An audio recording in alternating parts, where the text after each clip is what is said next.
What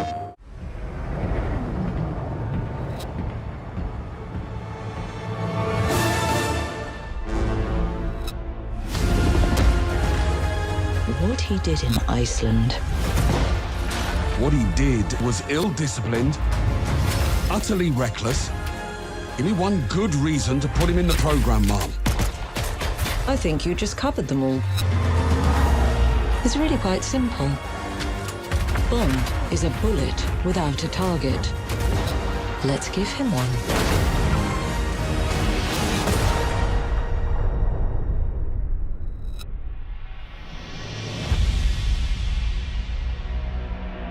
Hi, I'm Hakan Abrak, game director on 007 First Light. I know everyone has been waiting patiently to finally see our game, and that's exactly why we're here today. So without further ado, and on behalf of our talented team, I'm incredibly proud to introduce an extended playthrough of Bond's first mission as a recruit. Please enjoy our gameplay premiere of 007 First Light. This is a black tag operation. So discretion, ladies and gentlemen, is critical.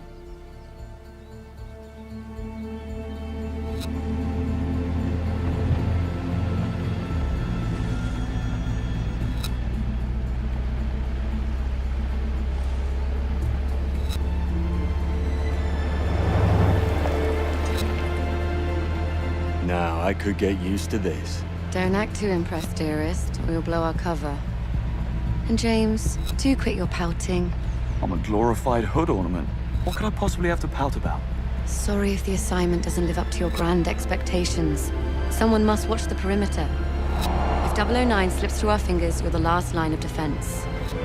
Exhilarating. Greenway's testing you, mate. That's all. Don't give him an excuse. The cap looks good on you, though. Really brings out your cheekbones.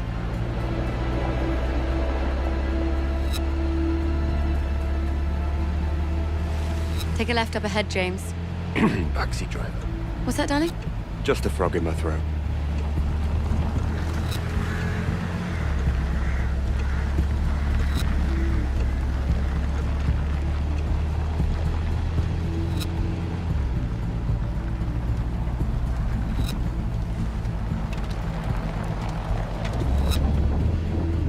Halt! Is everything in order? Routine inspection, ma'am. Won't be a moment. All clear. Please proceed.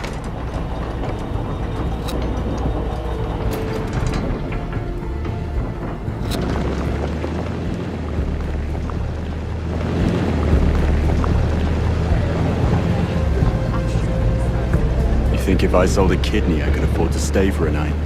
I think I have. Stayed here, I mean. A wedding back in 22. Doesn't sound like something you'd forget. Well, the hen was in Cannes, so we flew in by private jet. It was dark and we've been drinking, so... Oh, well. Can. At least Sheila will be happy. Private jet. What? Nothing. Darling, nothing at all. What do you make of 009? He was the best in his day. That was a long time ago. My guess is he's tired of running. Greenway thinks we're being played. And since when do you trust Greenway? I never said I did. They knew each other, though. That much is clear. Something to do with an operation called Nightfall. That begs the question. Did 009 pick Greenway out of good faith or bad blood? Well, we're about to find out.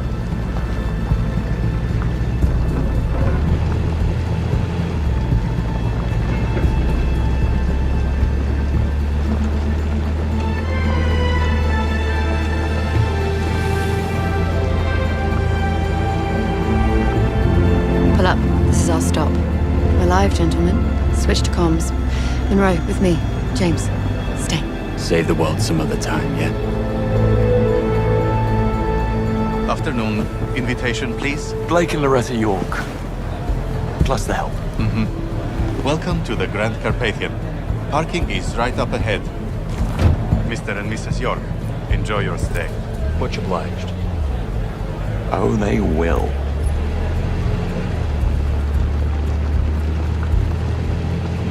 Right. We're entering the premises. Team status? Nash, delivery area. In position. Singh, staff quarters. Ronson, conference wing. Kingsley, first floor suites. Bond. Bond. Parking lot. In position. Greenway, Grand Hall. Switching off comms as instructed. Keep a low profile and don't let your guards down. 009 most certainly won't. Out.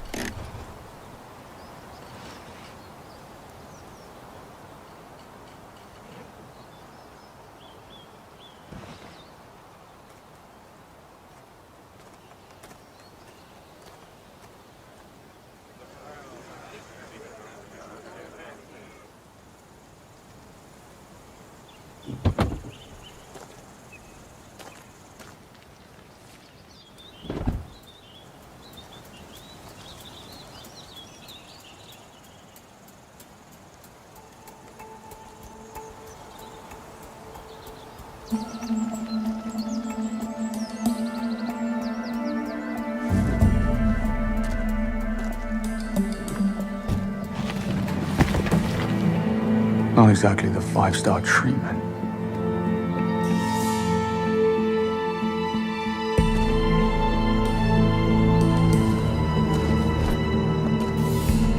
No harm in stretching my legs. Bond, reporting suspicious behavior. 009? No, one of the hotel staff. Strangest looking bellhop I ever saw. He was mishandling luggage. Are you joking? What are we, the local tourist board? I guess he had to be there. It was odd. I'm gonna check it out. You will not. 009 is our only priority. Stay at your post, James. That's an order. Yes, Mom.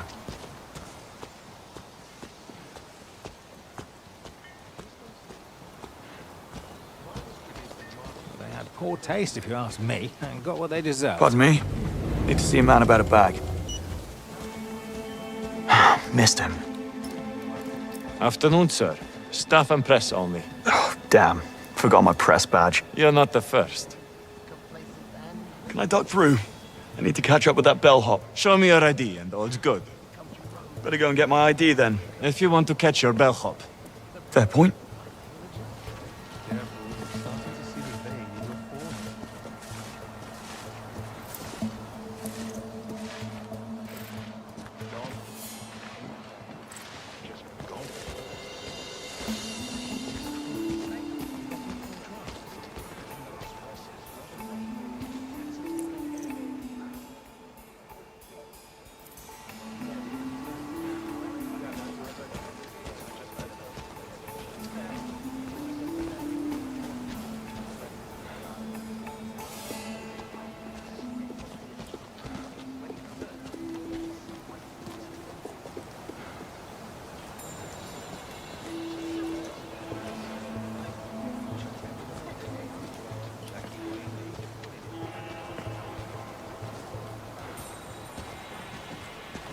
Do you think I could get Gretchen Wong's autograph on my daughter after the game?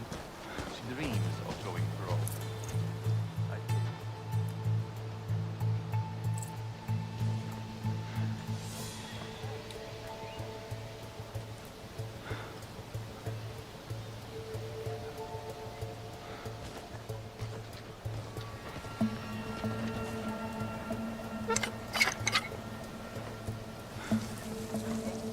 What's that?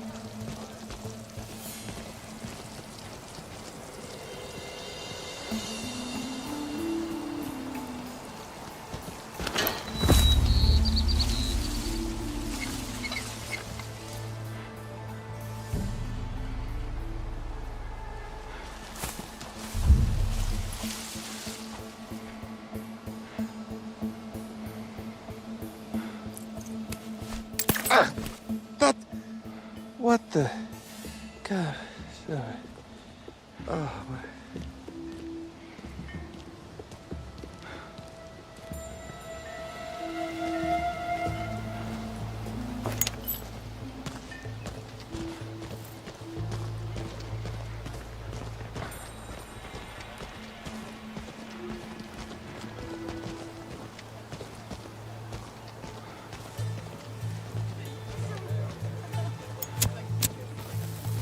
What?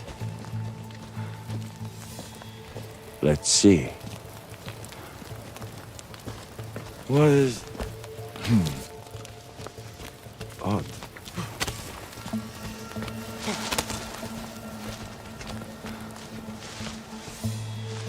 The one in the dining hall? Yeah, I checked it long ago. Wasn't so hard. I mean, right.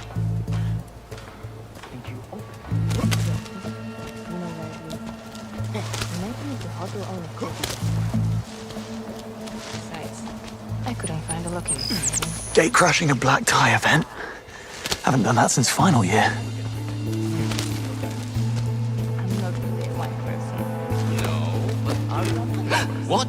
Ken Banks, penetration tester. I need to have a stern word with your manager. Good to have you on the team. Okay, let me stop you right there. I have bets to make. Later. This guy better be worth it.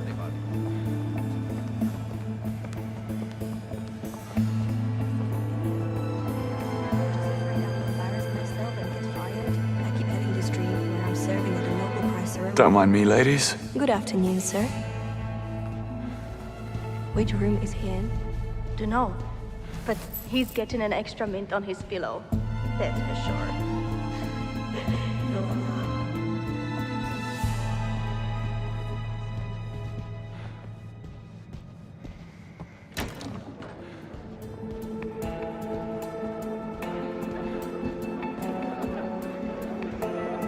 Now, let's see what all the fuss is about.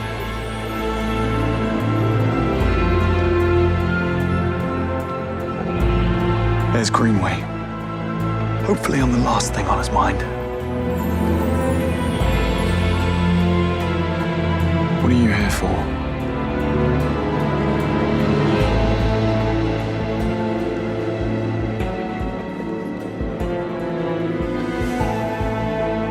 I gotta get back down there.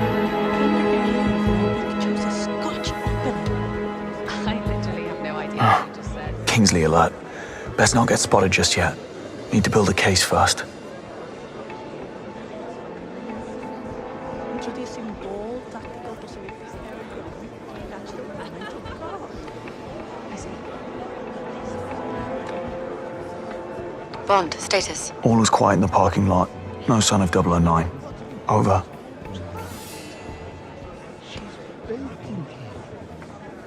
How do you do?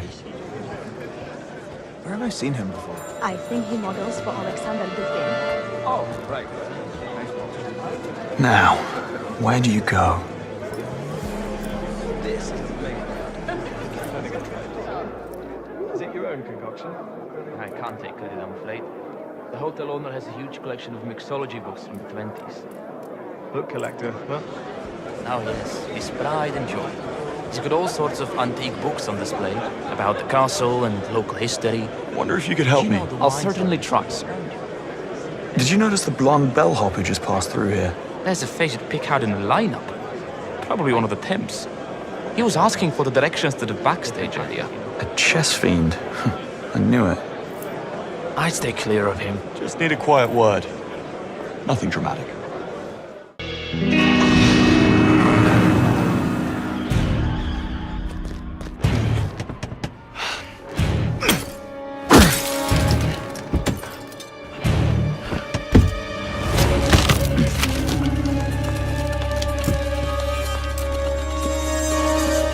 Looking for these? Hold on.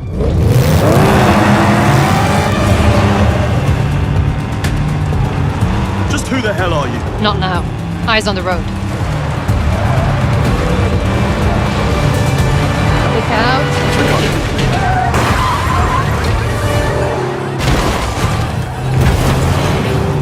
That's the car. It's got too much of a head start. You need to cut some corners. Careful what you wish for.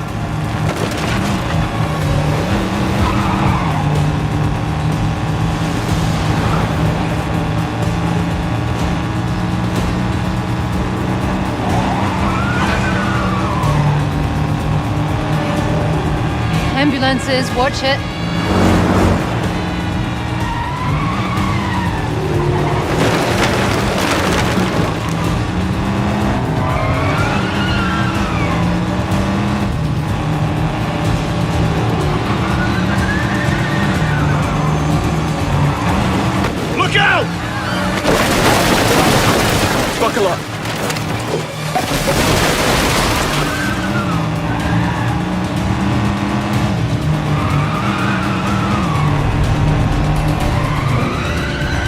Sheep!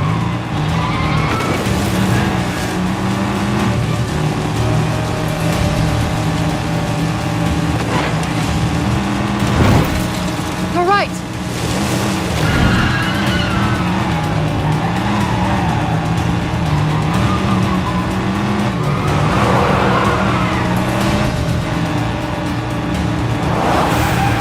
Left! Go left!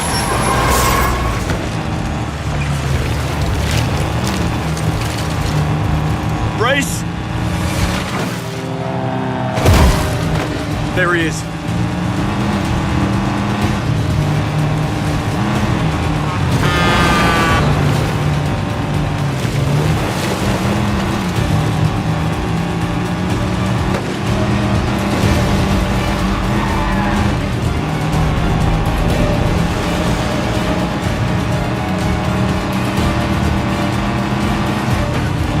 Clear the road! Hold tight.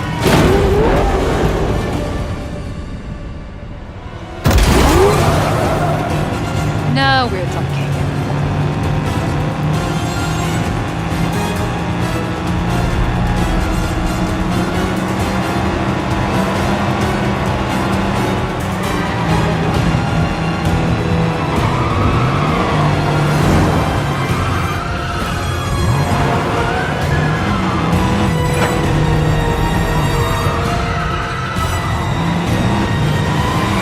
Right. Who are you really? Agent Charlotte Ross. I'm with the DGSE. That's... French intelligence. James Bond, MI6. Yes, I figured as much. What's your interest in 009? Beckett didn't spend his fugitive years on a golf course. That's what you think. DGSE has been hunting him for a long time. This is the closest we've ever gotten, and I'm not letting him slip through my fingers now. Sounds like we have a conflict of interest. How about we burn that bridge when we get to it? Fine by me.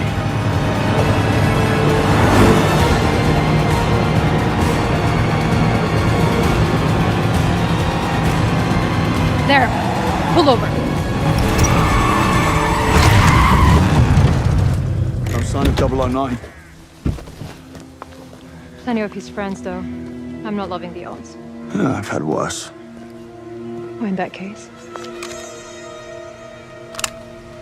Get down there, draw their fire. I'll flank them. We need to keep that plane on the ground. Well, what are we waiting for? There's that English sang-froid. Bonne chance, James.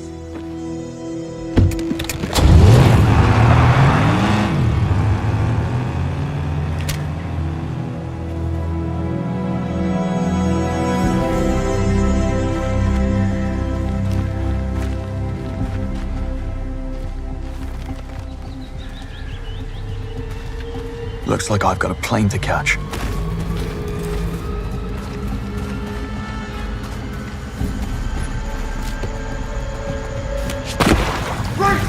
Go! Grab the lift off, now! You were warned.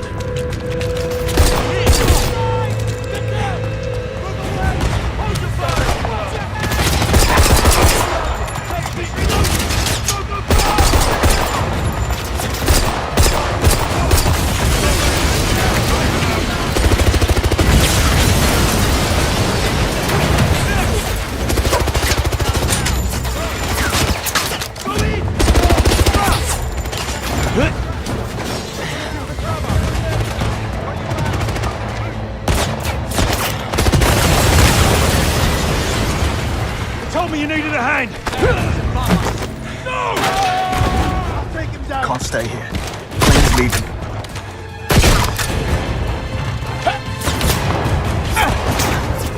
Right behind you!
Grab the hose!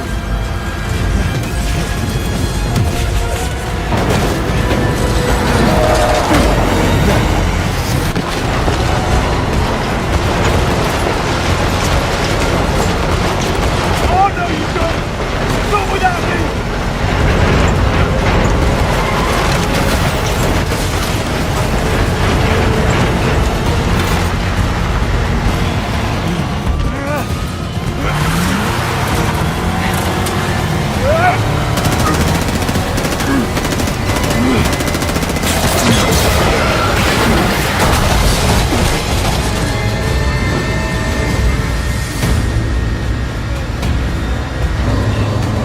Talk about winging it.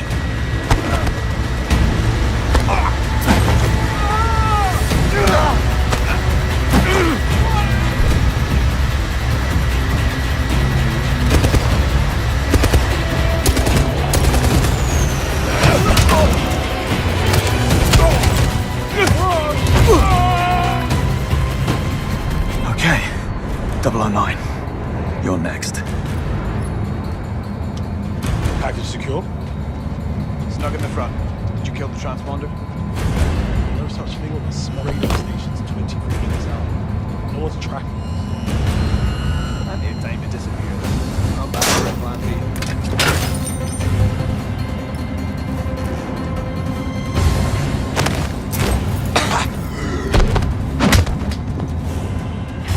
Plane's flying dark. It's all up to me. Think. Need a way to force it down. If I could access the flight control system. Let's make some turbulence.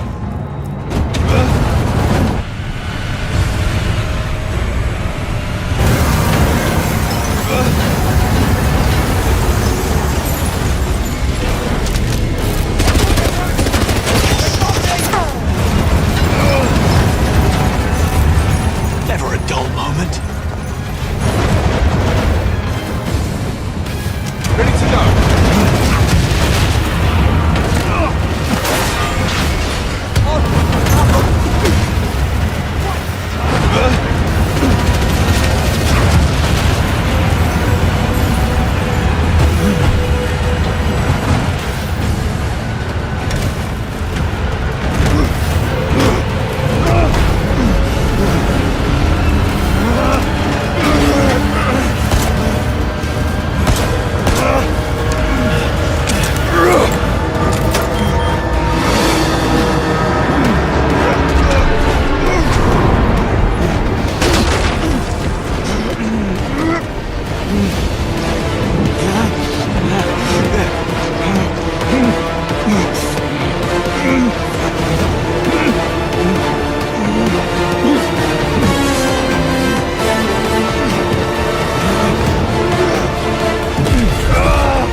Hey, I'm Patrick Gibson, and I'm honored to announce that I'm playing James Bond in IO Interactive's much-anticipated game, 007 First Light. It's thrilling to be bringing this character to life in the gaming world, and I'm joined by an incredibly talented cast, including Lenny James as Bond's mentor Greenway, Priyanka Burford as M, Alistair McKenzie as Q, Kira Lester as Bond's most fervent supporter Moneypenny, and Noemi Nakai as the enigmatic Ms. Roth. Bond's world is all about what's seen and what's hidden beneath the surface. You've just watched an extended mission playthrough. No commentary, just a raw experience. We hope you liked it just as much as we loved crafting it for you. But there's more than what meets the eye. In this next section, we'll guide you through how it all works. The tools, systems, and choices that shape the gameplay in 007 First Light. Let's take a closer look. Welcome to the world of James Bond in 007 First Light. where infiltration and espionage are just two of many spycraft skills. In this mission, our unseasoned but highly trained Bond must track an assassin through a sophisticated Kensington gala. You'll want to blend in with the crowd while scouting for tactical options. Creating a mental map of available pathways without giving yourself away. Trying to get past you. Go to the security room. It's first floor, east wing. Staff offices. Got it. Bond must gain access to the upper floors, but some areas are off limits, even for those with a stolen ticket. Sorry, sir. Can't let you through. Just looking for the bathroom. Other side of the bar. Dialogue from other characters can offer clues to the mission's progression. Listening in on conversations is a useful intelligence tactic, potentially revealing opportunities for an easy breach. If he doesn't make an appearance in the next 10 minutes, he can watch from down here. Yeah, do that. Rob Minkley, Crux Magazine. And you are? Rob Minkley. Sorry for the wait. About time, Mr. Minkley. No miss gave up on you. Right then, go grab your camera, and I'll take you past security. Photography can be such a negative experience. You don't recognize him? First Light provides multiple pathways for achieving Bond's objective, Looks you enough. if he's prepared to get creative.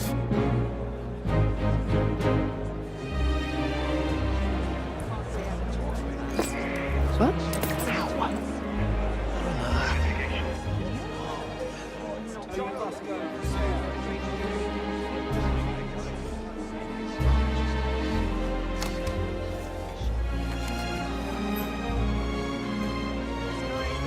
All set.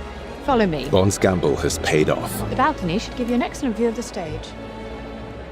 Sorry, miss, but this man can't go upstairs. Relax, fellas. He's with me. You say so. I read your articles in Crux Magazine on rogue AI and cognitive warfare. Hopefully this is a good time to drop in. You won't always receive the red carpet treatment, so sometimes you might have to take the initiative. In these highly volatile stealth situations, it pays to choose caution over direct confrontation, as everyone can be a valuable source of information. Saunders. I'll be needing that key card. Watch it. What? That needs a look. Moments when Bond remains undetected offer the chance to survey hostile areas. North exit. That's my way out.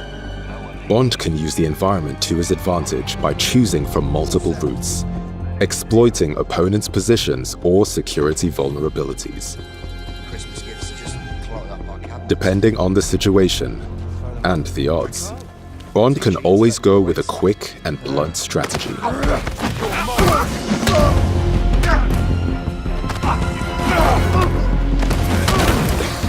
Where is he? Could have played that a little smoother, James. He got away with it this time, but they could have called reinforcements. Alternatively, Bond can opt for a more elegant style, using the scan from his watch to highlight options for distraction and misdirection. What was that? I'll have a quick look.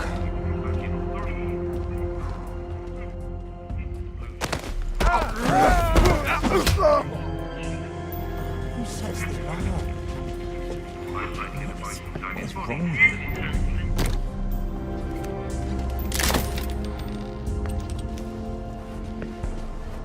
Your Q gadgets are custom developed to be powered by resources found in the environment, so be sure to stock up when you have the chance. Aside from your signature watch, a gift from Q, you'll have other gadgets in your arsenal. The laser fires a direct beam of energy that can be used offensively against targets or tactically on environmental weak points, Take care of that right away. opening up strategic options to avoid combat or spring traps. The smoke device confuses and disorients foes, letting you pass through undetected, offering a chance for concealed stealth takedowns. The world of 007 First Light will see Bond face different opponents, some of whom cannot be bluffed or charmed into compliance. Using a dart phone to incapacitate them will give you an opportunity to talk your way out with a charismatic flourish. First, I asked for Boston's. Oi, I need to find Saunders. There's a chance the suspect is dressed as security. The bastard could be hiding right under your noses. I'll keep an eye out for new faces. But sometimes, Cheers. hard as you may try to stay hidden, a fight is unavoidable. If he was from MI6... What? Excuse me? Who are you looking for? Relax, off-duty museum security. Don't. Having been discovered, Bond will need to rely on more than wit and charm to contain the situation. In melee combat against multiple assailants, you'll need to think fast. Combining throws, parries, and direct strikes with environmental takedowns and items.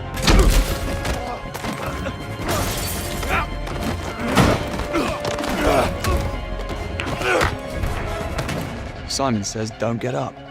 Sometimes James will need more than his fists to get out alive. When enemies show clear intent to shoot and kill Bond, you will be granted a license to kill.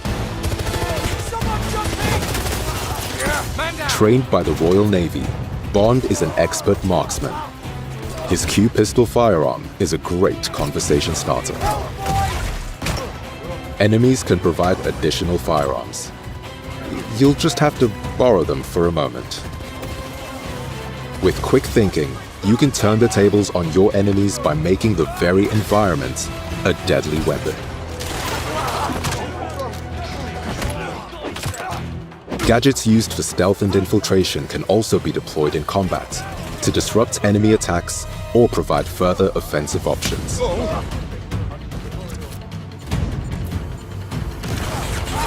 Allowing you to fight fire with fire or distract to make your escape.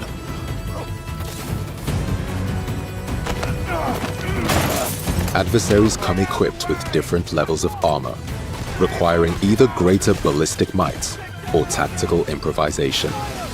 To support him in challenging situations, Bond can use his own instincts. This mode will help you focus on your most difficult targets. Whether human or environmental, Bond must be fast, cunning, and uncompromising to prevail in the world of 007 First Light.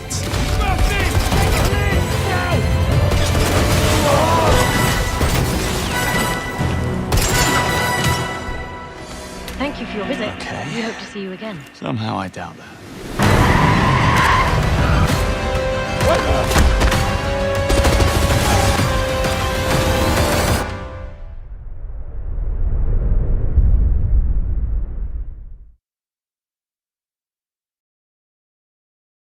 PlayStation.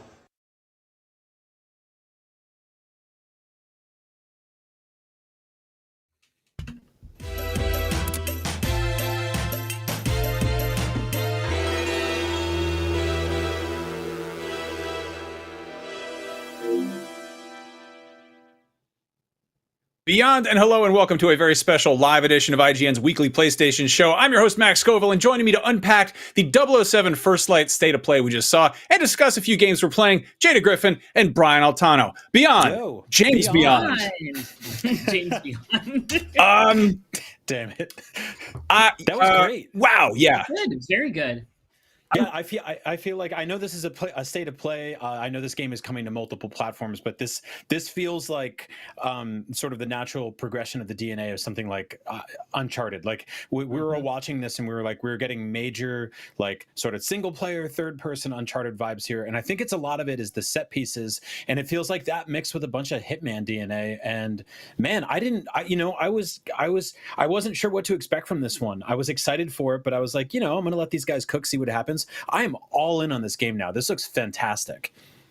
Yeah, it's got such all of the pieces that I want in my action games. It's got that little bit of stealth. It's got that great gunplay. The environmental use, the takedowns, the fact that you can grab people and just kind of push them off of ledges and fall with them. That was a highlight for me. I was like, yes, how many people can I body slam in this 007 game? I can't wait to do that. I don't think I was expecting it to have quite so much Uncharted DNA, but that absolutely makes sense. For anybody who's like, oh, James Bond is ripping off Uncharted, I would like to point out that without Indiana Jones, we wouldn't have an Uncharted, and without James Bond, we wouldn't have Indiana Jones, because that's what Steven Spielberg made when he couldn't get the rights from Albert Broccoli. So, here we are. Everything goes full circle.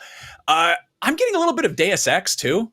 Like, yeah, I love that it's, Hitman is all about being sneaky and stealthy, and Agent 47 is all about kind of blending into the background. But ultimately, like, he is, he's the Grim Reaper. Like, he's kind of just, he blends into the backdrop. But like, Bond is a bit more of a personality, and also he regularly just gets loud.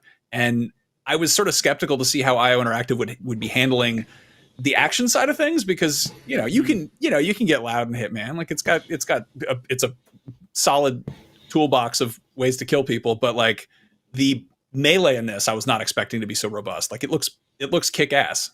Yeah.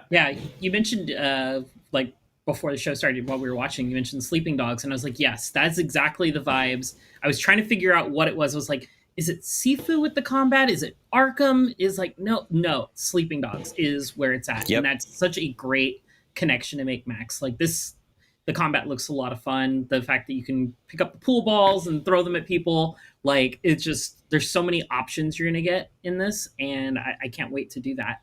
I think also, based on some of the things they were talking about, it seemed like we're going to be able to have different exit points, meaning the mission can end differently, which is not uncommon for, say, a Hitman game, but it is uncommon for like an action game with a story, where generally you're leaving from the same point, where it's kind of, the ending is kind of scripted. What you do in the middle is up to you, but the fact that the ending is a little unscripted, it seems like, would be really cool. You know what that reminds me of, Jada?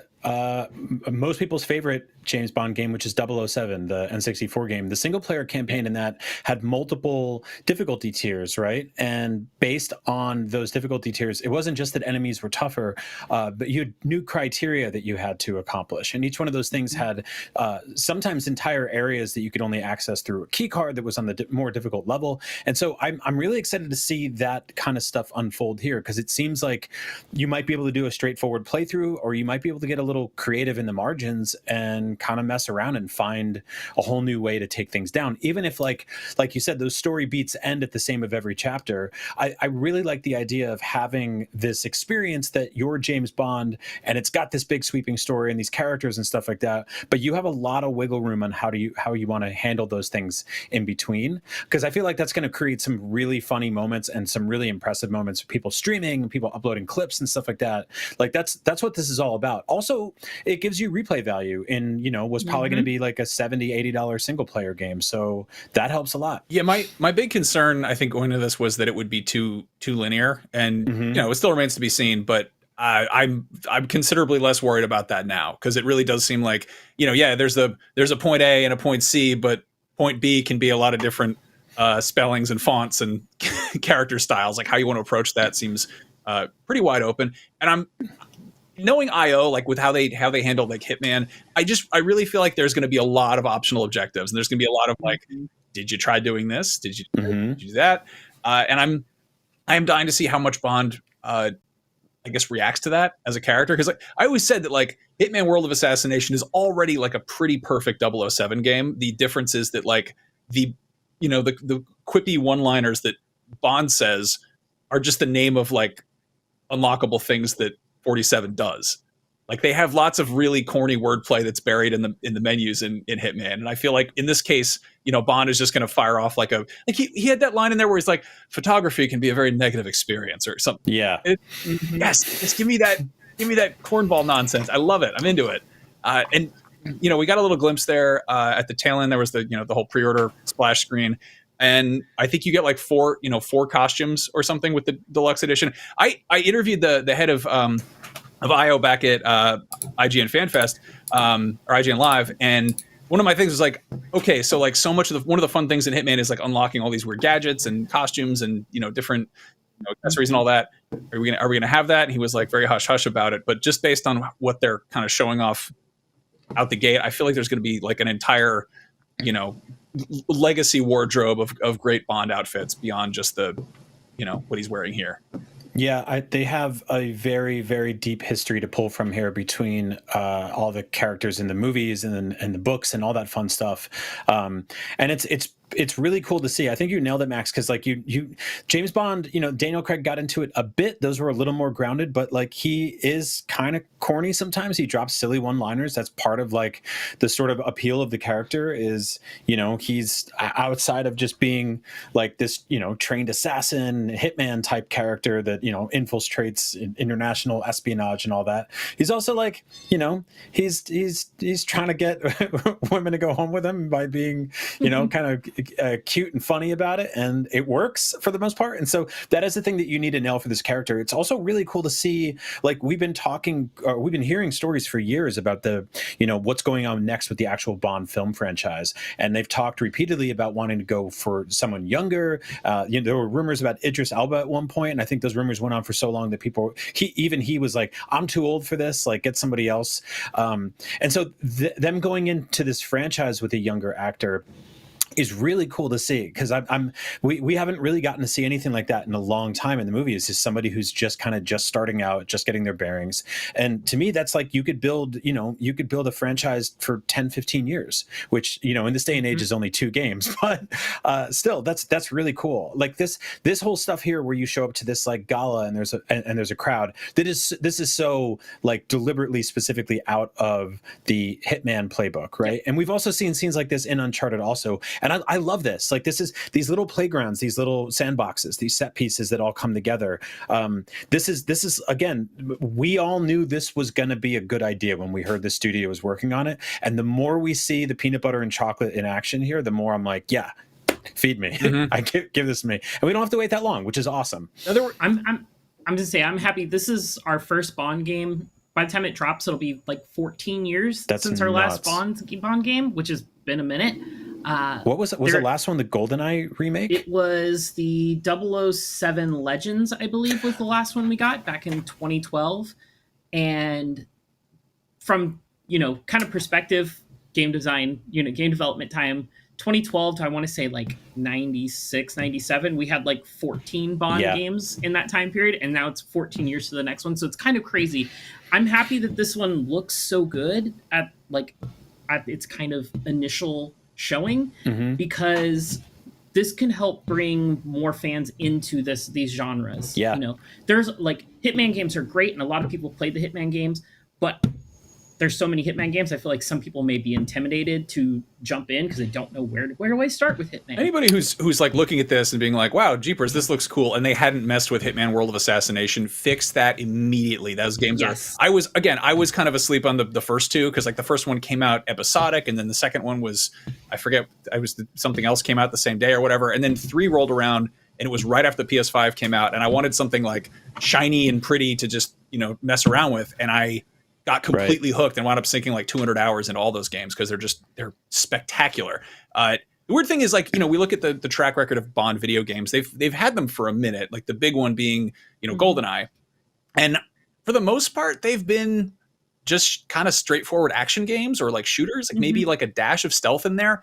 But stealth has always been pretty integral to the character. Like that whole, that level of sneaking around, but also social manipulation, improvisation on the fly. And these are things that are really hard to implement in a video game unless you have an extremely qualified developer at the wheel. And that is exactly what IO is. Like, again, there's a lot of stuff that Agent 47 doesn't do, and it works with his character and it makes sense. And you could do like a straight palette swap and just put a Daniel Craig head on Agent 47 and be like, it's a Bond game.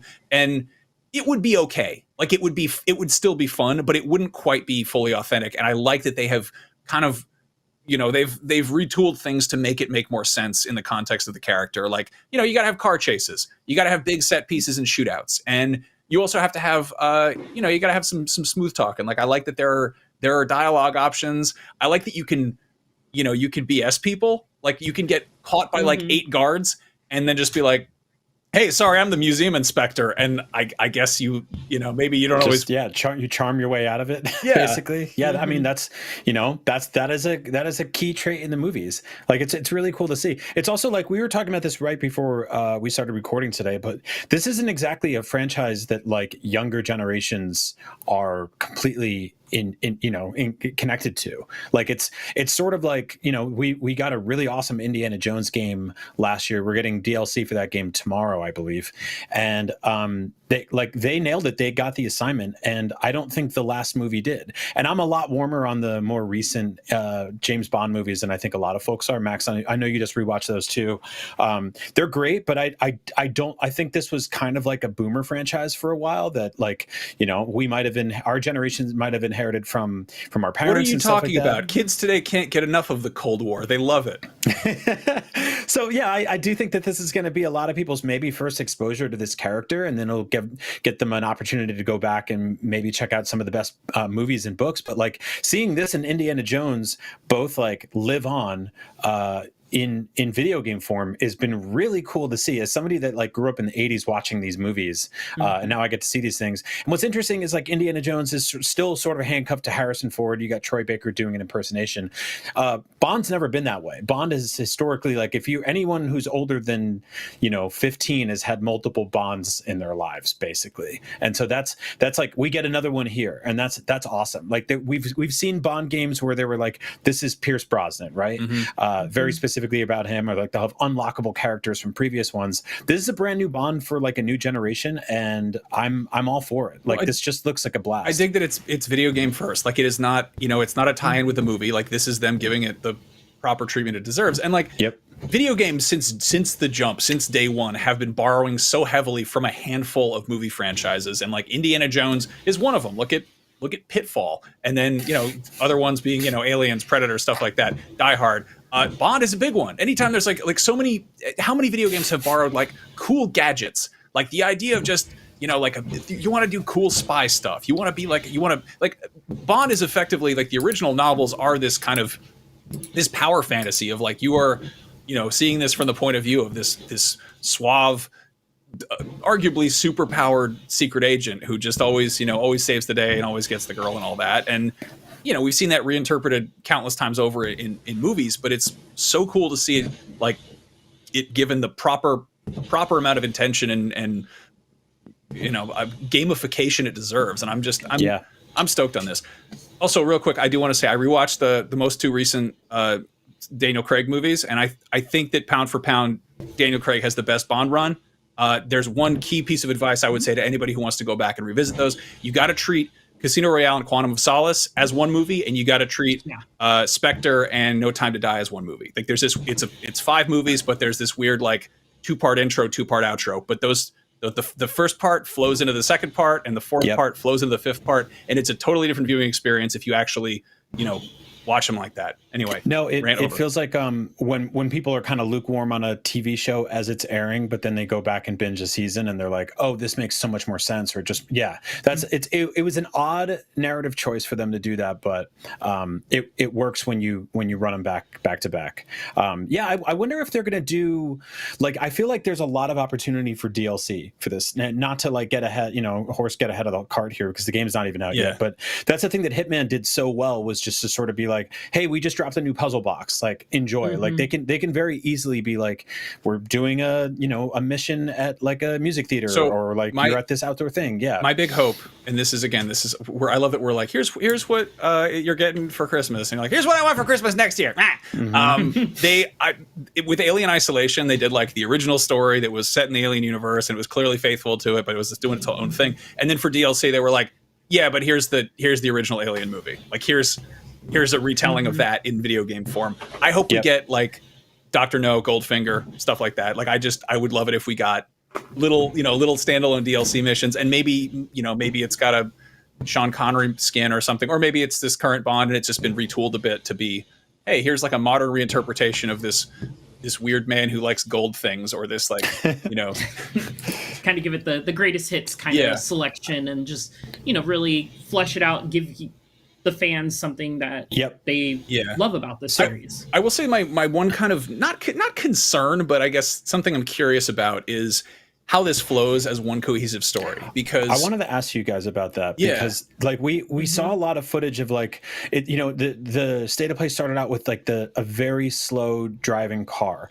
in what looks like an open world, and if you're a gamer, you're kind of like, oh, can I go off road, can I go here, can I go there? And I think a lot of that is going to feel a lot like the stuff in Mafia, where it's just like they built this very beautiful, you know, set, and they let you drive from point A to point B. Maybe there's a little bit of wiggle room, maybe there's some collectibles or secrets or something like that. But I think a lot of this is going to be like you'll be on a helicopter or on foot or in a car going from mission to mission, and they'll have some, you know, conversations, sort of interstitial unpack that way. But I don't think you're going to get like I really hope people can look at this and understand that this is not going to be like a GTA 5 size open world thing. No, but yeah, like I think these are going to be more used as like transition pieces to get you from, you know, set piece to set piece. Yep. I don't know why, but I can't stand like expositional walk and talks where you like start off a mission and you just got to follow somebody for 20 minutes.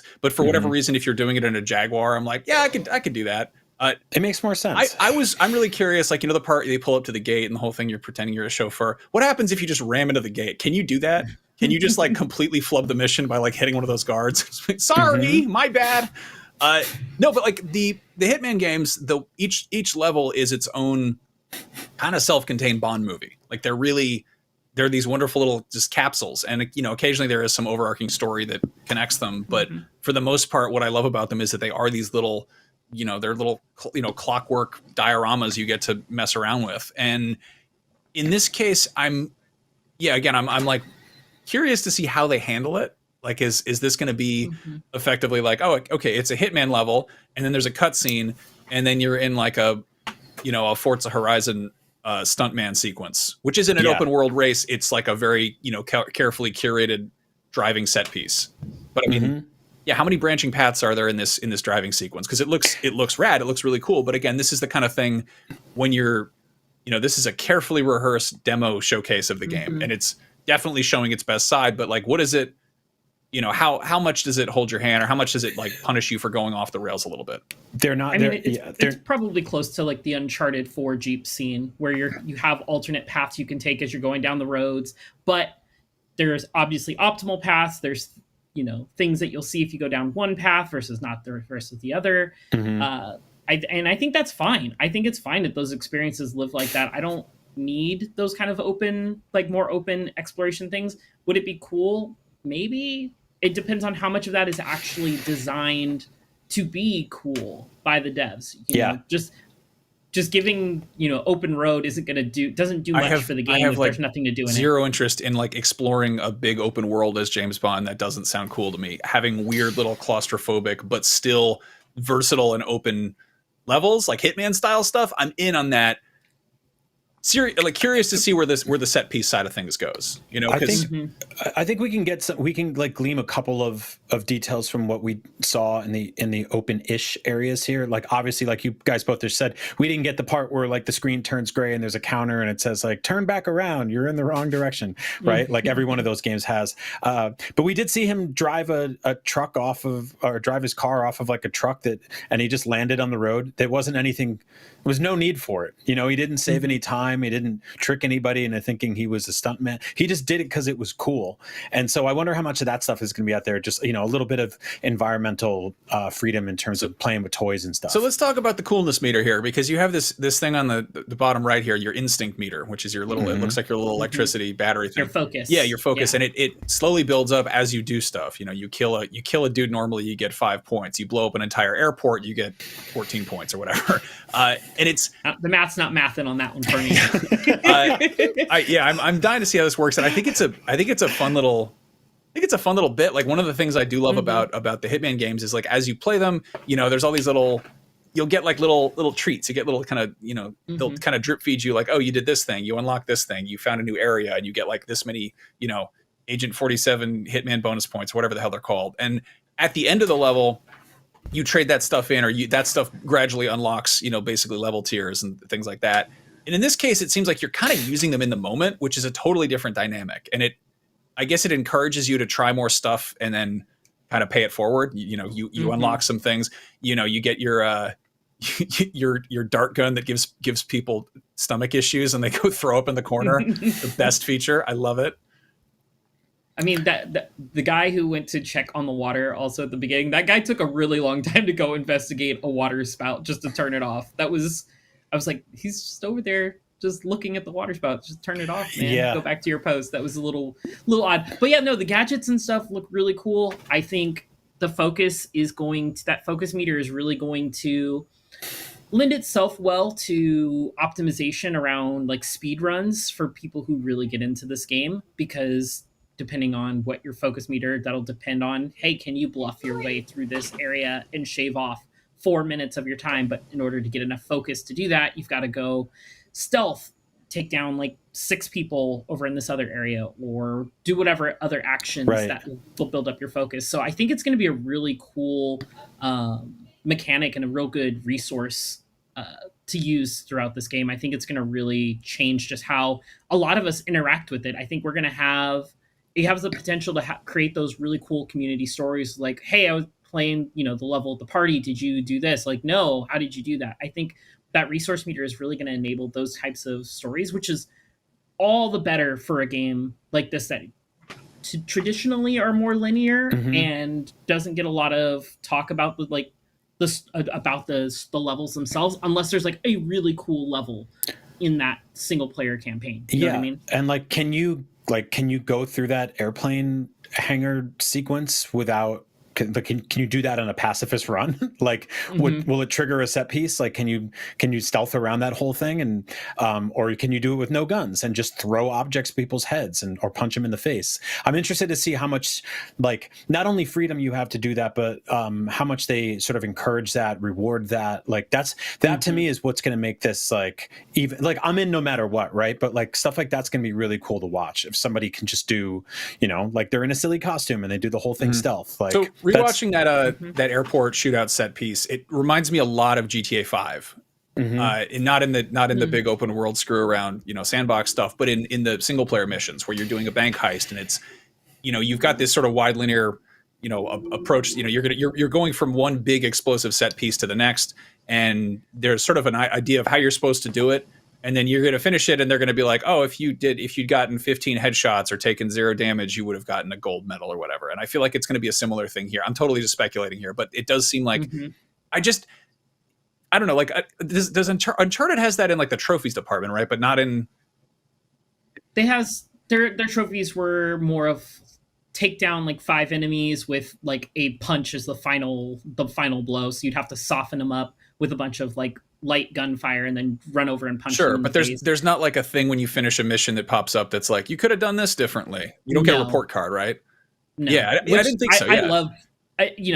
Call me a nerd, but I love report cards in my games. It's part of the thing I love most about Devil May Cry is finishing a level in Devil May Cry and just be like, here's your time, here's your max combo, here's how much damage you took. And it's you got an A. No, that's what I love about Hitman is these prompts where it's there'll be something, it'll hint at something you didn't even know was possible, where it'll be oh, you didn't feed a guy to the hippopotamus, and you're like, there's a hippopotamus, and you got to go find it and feed someone to it, and you get a little hat or whatever. I'm into it. I don't know. I am so excited for this game, and the thing I'm really excited for, and I'm again kind of crossing my fingers, it has a release date. It's out on March 27th. Do you think it's going to come out in time? On that release date? You think it's going to hit that release date? I think it will. I think what we're seeing here, it looks really good. There's a little bit of slowdown in some of the explosions and stuff, but we also don't know if that's partially just due to the live stream. We don't know how old this build of this vertical slice is.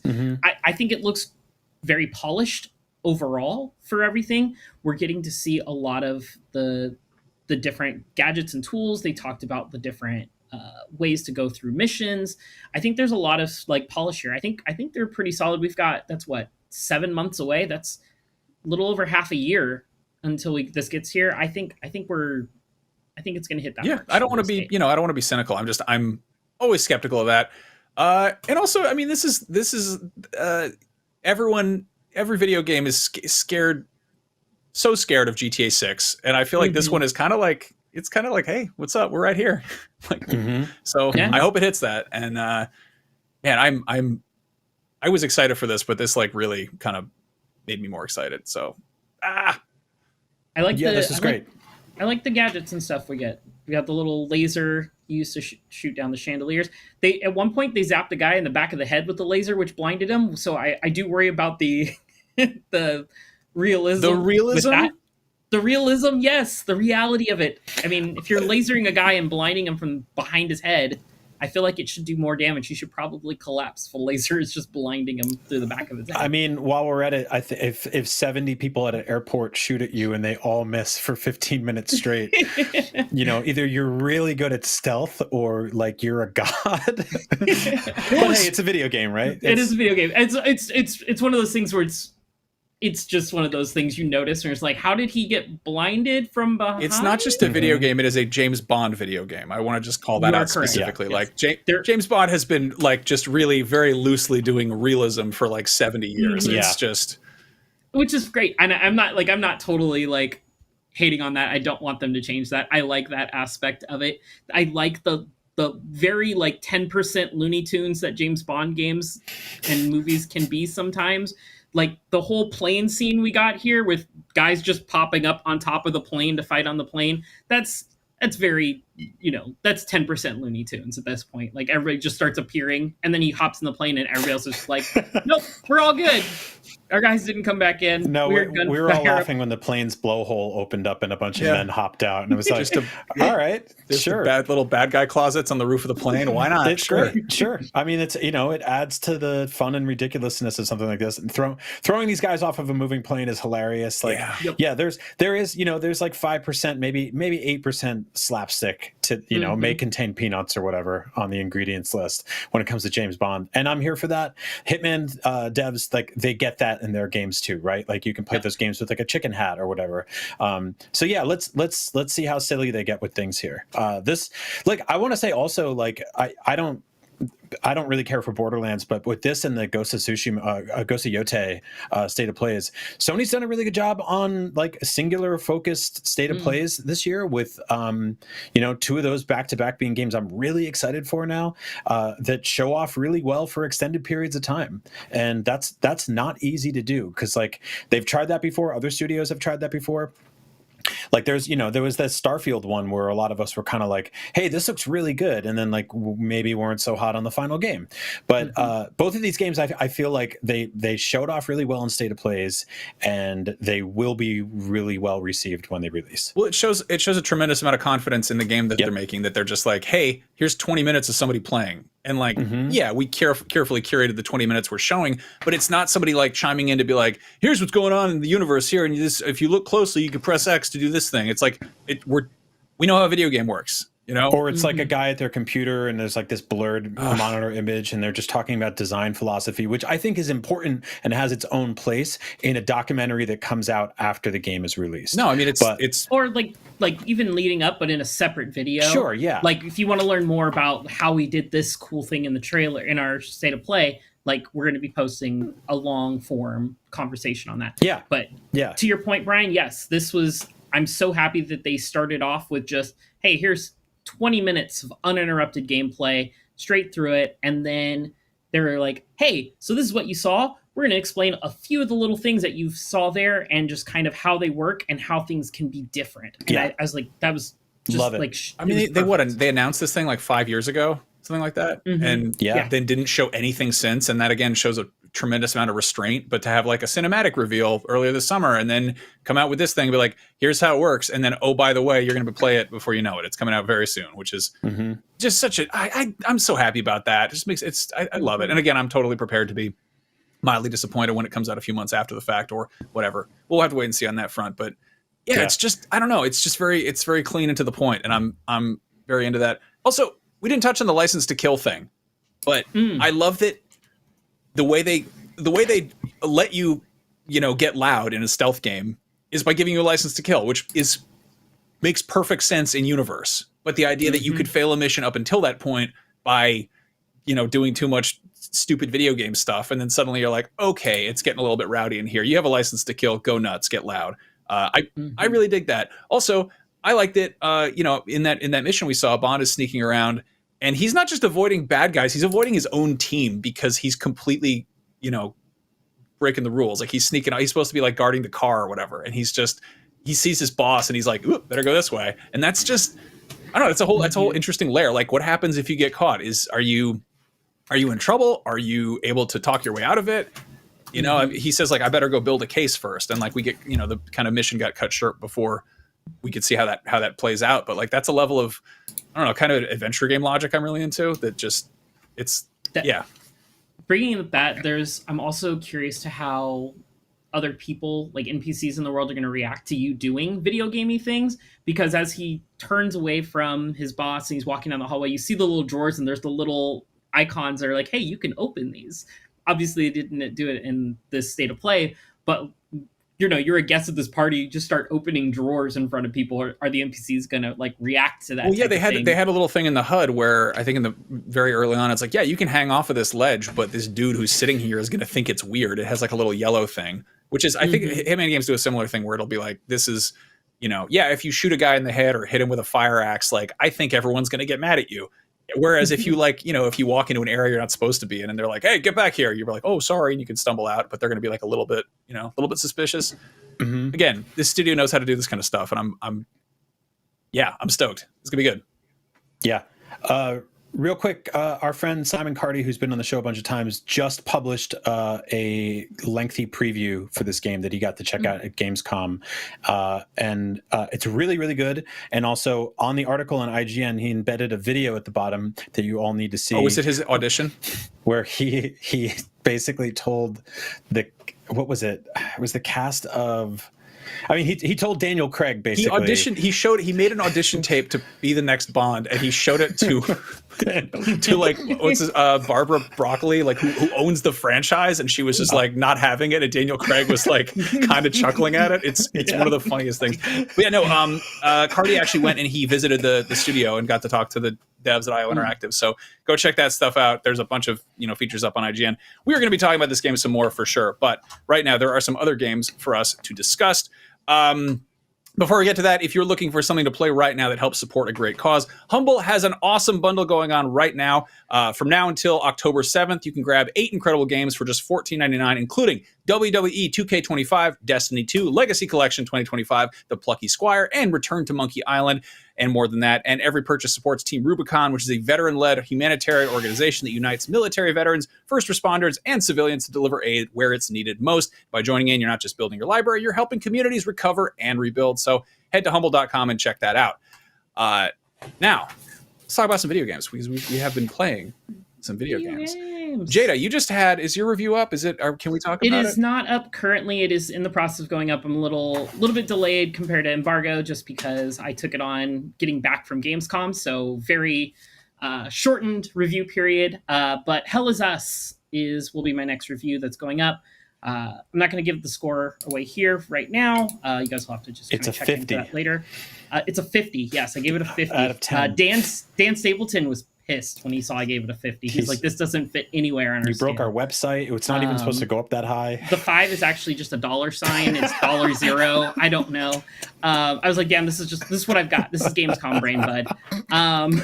But Hell Is Us, it's out tomorrow. I think right now, if you paid for like the early access, you can play it currently. So there are some people already getting hands-on with it.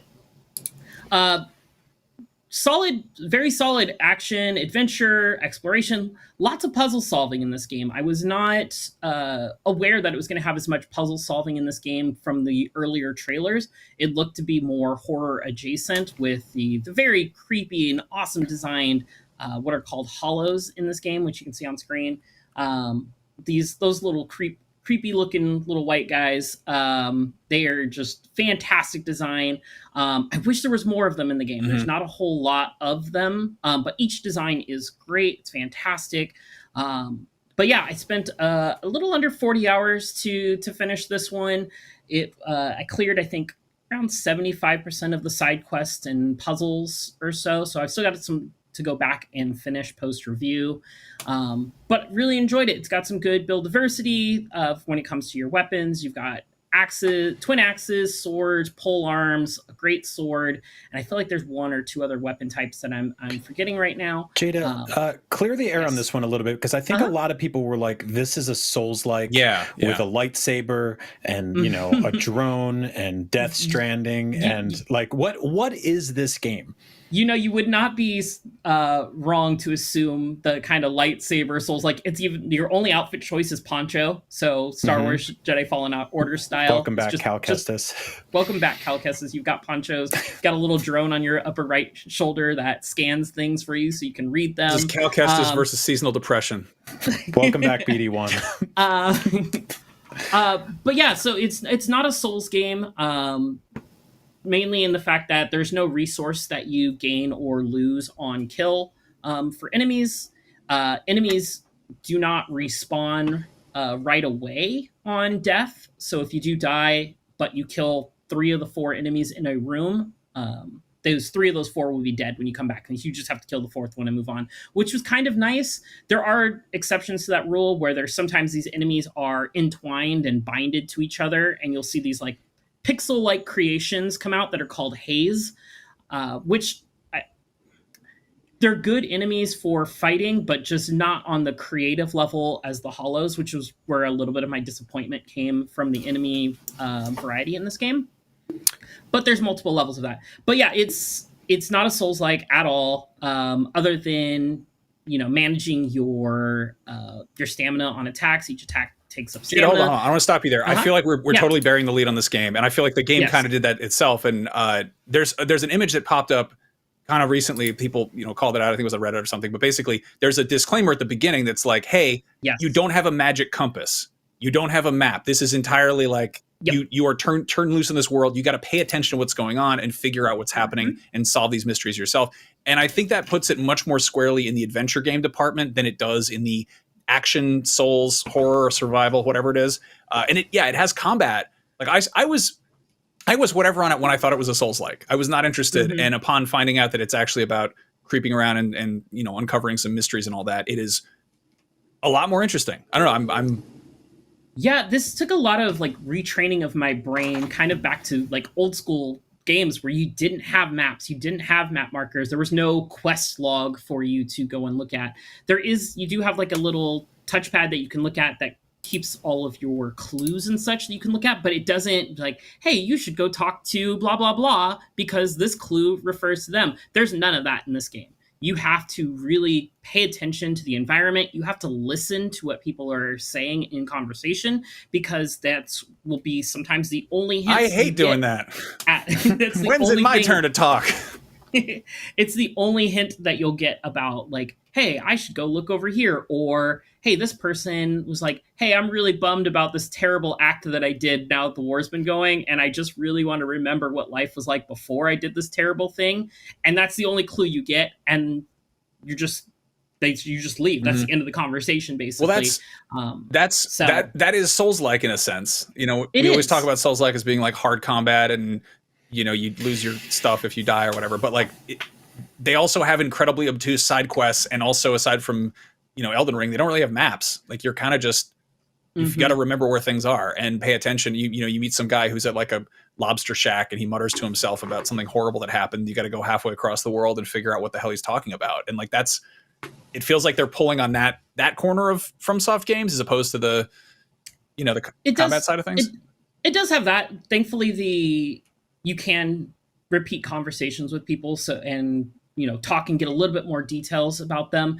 Major NPCs will have like there'll be specific like dialogue options that'll pop up on the left side of your screen, whereas everybody minor NPC that isn't just a like just doesn't bark lines. Basically, if it's somebody you can go into a conversation with, they'll have these right options on the right to talk that you can ask them about the world. You can ask them about the creatures in the world. You can ask them about the two races of people that are currently at war that are causing that is part of this whole overarching world. Another thing I'll say about this game, it's very heavy. It's very dark. There's a lot of imagery of executions, deaths, and like, death, whatever in a video game. But the way that they kind of paint that picture of how people died. There's some really, triggering things for some people. So just kind of be aware of that going into it.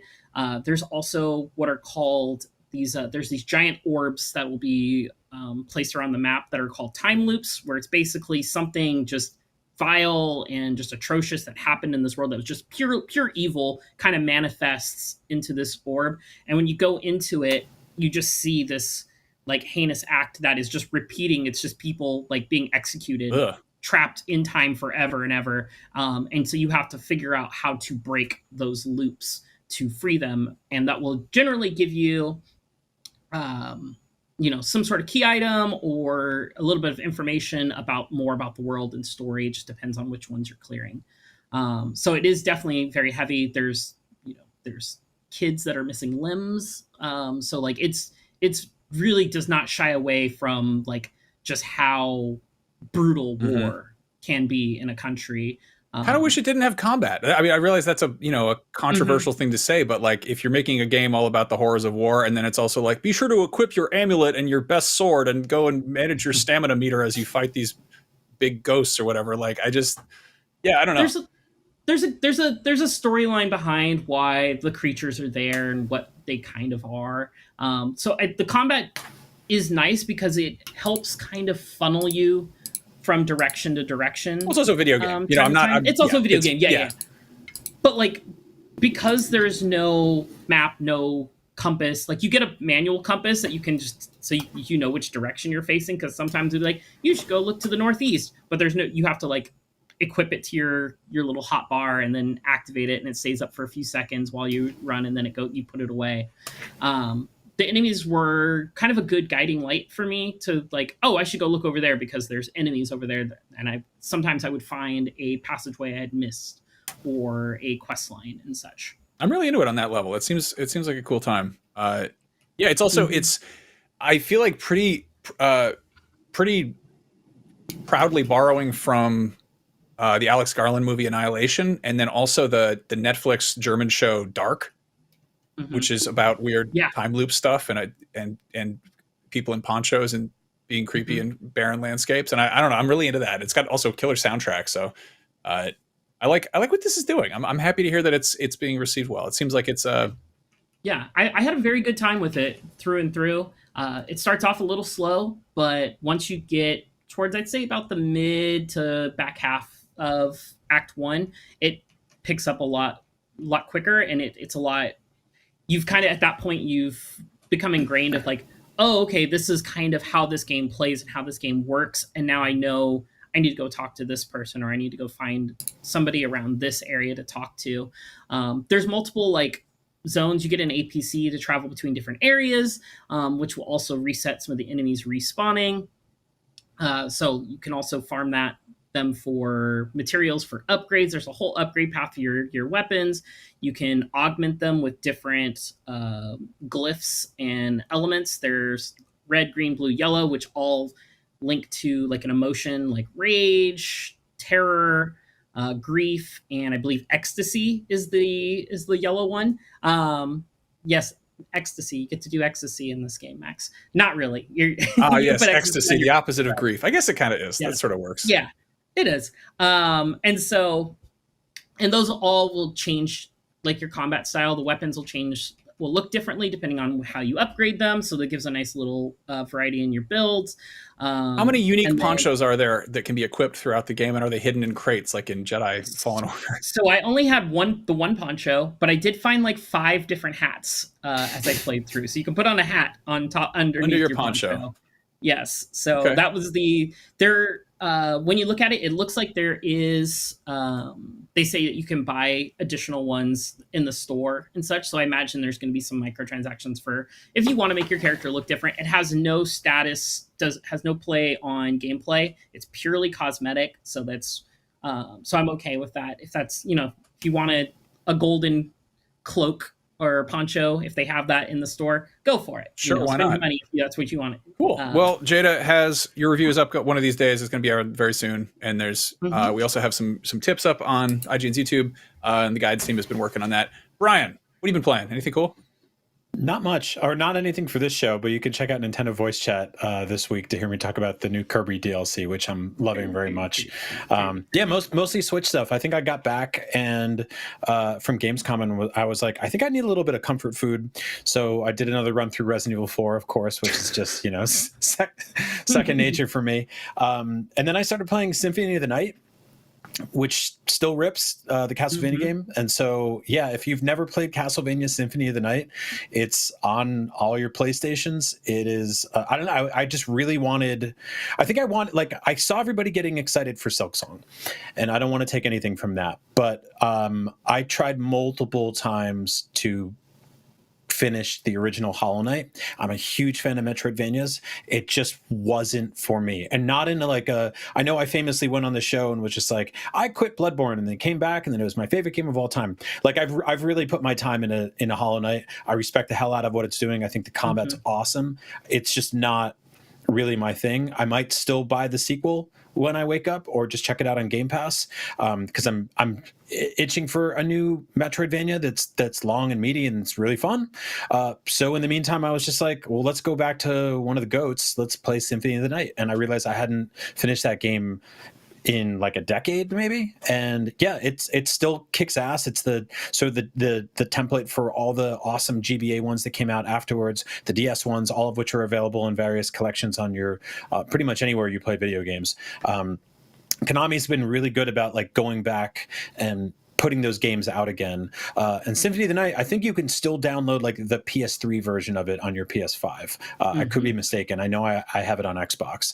But yeah, it's still an awesome game. It's still one of the best Castlevania games ever made. It's still one of the best Metroidvania games ever made. So yeah, if you somehow slept on that and you're not getting Silksong this week, then yeah, go check out Castlevania Symphony of the Night, a hit game from like 400 years ago. I love me. Some say that Melatonin is the Symphony of the Night too. Wow. Yeah. No. Anyway, Wow. I jumped into Chronos, the New Dawn, which is the Bloober Team's survival horror spooky game, and it is dark. It is physically really dark. And I was playing in the middle of the afternoon, and I was like, one of those things where I had to like mess with my the HDR on my TV and turn everything up really bright. And it's like, it's by design meant to be played in a dark room and a scary room. And I was like, just kind of, I don't know. I should put up more blackout curtains, I guess. But yeah, it was, I don't know, maybe not the vibe right now, but people seem to be digging it okay. It's, it seems like a floating around sevens and eights. And it's, I don't know. I applaud like Team Bloober for kind of coming out after Silent Hill 2 and being like, hey, we made a new weird thing. It's extremely weird. It opens with this whole like this sequence where it reminds me of in Blade Runner 2049, where they're like giving him the free association word test or whatever, and they're just firing weird words at him back and forth, and you answer these, and I'm like, it's dialogue options that don't have any context or make any sense initially, which is aggressively weird, and I'm really into that. And then, they turn you loose in this world. And the whole hook for this one that I'm aware of is that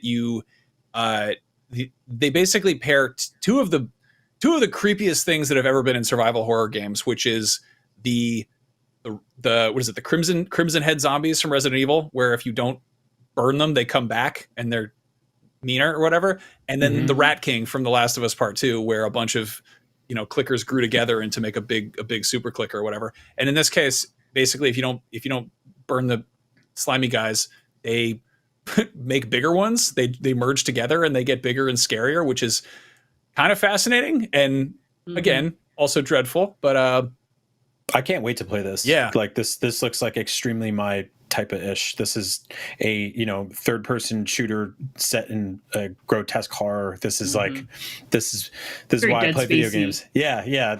I mean, you can stomp on the dudes in the end. It's anything that's got a little bit of sort of spiritual successor to Dead Space and Resident Evil 4 is my ish. Yeah. So yeah, I cannot wait for this game. It's also like just I love the design aesthetic. Like it's very like it's a kind of bleak, alternate future 1980s, I think. And so, you look around and there's just like beige cordless phones, and you're in this like big kind of brutalist, like BioShock Big Daddy outfit pretty much. And it's I'm so glad our review footage here shows him smacking the mannequin, because if you don't smack a mannequin when you walk into a room with a mannequin, like, what are you even doing? You've got to hit the mannequin. Yeah, I learned that from Condemned back on the Xbox 360. You see a mannequin, you beat the hell out of that thing because it might come alive. That's also like, this is the very beginning where you don't know what the bad guys are, so you're like, well, it could be a mannequin, better punch the mannequin just to make sure. I had to explain what a corded phone was to my 7-year-old the other day, and that was a new type of horror for me. Yeah. It's like there used to be a room in the house that had a phone, and it was hooked up to a wall, and you could only walk 5 feet from it, and people had to take turns on it. We didn't touch on this. One of the many games that got shown off during Gamescom was the Ilphonic, the guys who do what did they do? Killer Clowns from Outer Space, Friday the 13th. They're doing Halloween. Predator, Hunting Grounds, yeah. They kind of specialize in that asymmetrical horror type thing. They're doing Halloween, and it's going to be set in the 70s, around the original Halloween. And, you know, it's got I think they're actually doing single player focus this time, but it's going to be multiplayer as well. But like one element they touched on in like the early talks they were doing is how they had to kind of readjust their thought process, where like one of the things that Michael Myers does is like cut the phone lines. And then one of the things that like players do is try to go into houses and use the phone to call cops, which is like, it's one of those, like, you know, cell phones kind of break a lot of storytelling. Like it makes it just harder to, like, they are kind of an inherent like plot hole vortex. But in this case, I love that it's like people have to be like, oh, I got to go over my neighbor's house and use his phone. Oh no, somebody cut down the phone lines. And that's just, I don't know. I think that's really neat. Like it's the whole thing where everybody's like, if they should remake Home Alone, and it's like they would solve that movie in 5 minutes with a phone, unless like the wet bandits use like an EMP on his neighborhood to like disable, you know, comms from a satellite level. Yeah, they have like a ring cam. Like, what are you talking about? Yeah, exactly. Like, yeah, it would be over so quickly. So no, this was one of my favorite announcements at a Gamescom, and I did a thing where I was just like, okay, Ilphonic's making it, which means it's going to play really well and it's going to look really cool, but it's ultimately not going to be for me because it's going to be like a asymmetrical multiplayer game. And then they were like, we're doing a single player campaign, and I was like, day one, day zero, whatever, take my money. Like I love Halloween. Even like the worst Halloween movies are fun for me. I love Halloween just as a concept. Like I was at Spirit Halloween 2 days ago, I think like the day they opened, and I was like, cool, they have a Dilophosaurus mask now. This place rules. So like even like the worst Halloween movies are fun as hell to me. And so like playing a game that's sort of set in the original time period, like these guys know their stuff. Like this is, and it just looks great. It's got a really interesting art style to it. Like it's almost a little like 5-10% telltale, where it's got like a little bit of like, you know, pronounced line work around the edges of some of the characters. I think this is, I don't think we've seen gameplay yet. That's like a, you know, CG trailer, but they're clearly not leaning super hard into realism, which I kind of dig. I don't know. I missed this one completely during Gamescom, so this is kind of a cool idea, and I like that they're doing the single player, because like you, Brian, I'll play those 4v1 asymmetrics, you know, Dead by Daylight and et cetera, but it's one of those ones I just can't get into for very long. It's one of those things I'll play for like a week or two, and then I'm just like, I'm over it. It tends to feel like the same thing too much for me. So having a single player thing is something that will get me to consider trying this one. I'm not the hugest Halloween fan, but the single player campaign is appealing. I do like that aspect of. How do you feel about the holiday? The holiday is great. Not I get the lots movie. Of candy. Lots of candy. Wait, the movie The Holiday, the one with Cameron Diaz. That one too. That's also Winds of Santa Ana. A good movie. Halloween the Holiday.